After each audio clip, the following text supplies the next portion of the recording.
Joint entrance এক্সামিনেশনের ফলাফল প্রকাশ করল national testing agency. শনিবার সকালে অফিসিয়াল পোর্টাল gmain.nta.nic.in এ সেই ফলাফল প্রকাশ হয়েছে।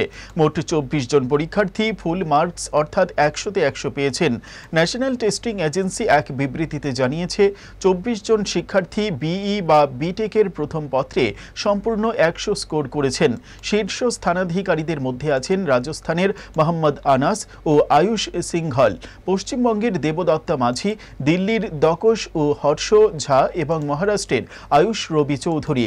জেইই মেইন এর ওয়েবসাইট jeimain.nta.nic.in এ এই ফলাফল জানা যাচ্ছে।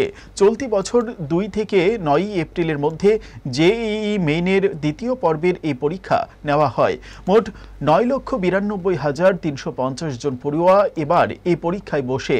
উল্লেখ্য, জানুয়ারি ও এপ্রিলে 2 দফায় জেইই মেইন পরীক্ষা নেওয়া হয়েছে। কোনো পরীক্ষার্থী 2টি পর্বেই পরীক্ষায় বসলে যেটিতে তিনি সর্বাধিক স্কোর করবেন, চূড়ান্ত মেধা তালিকা প্রস্তুতির সময় সেটি বিবেচনা করা হবে।